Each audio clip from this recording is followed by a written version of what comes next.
E aí galerinha, que assiste meu canal, tudo bem com vocês? Galera, a gente teve pique, galera. Cara, tá um vento medonho aqui, galera. Um navio por lá, galera, navio, ó. A gente ainda teve pique, galera, pra vir aqui na praia de Iracema, beleza? A gente foi na... Olha, a gente tá com pique medonho. A gente foi na Praça da Imprensa, beleza? Vou ver um pouquinho lá pra vocês. A gente foi... galera, beleza? Saiu às 6 horas no máximo. Aí foi 10,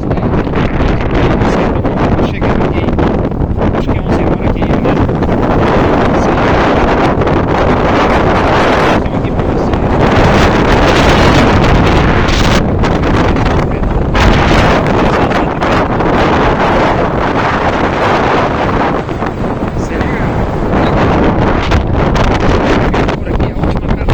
Mesmo que a gente vem pra cá pra finalizar tudo, beleza? É isso daí, galera. Fica aí.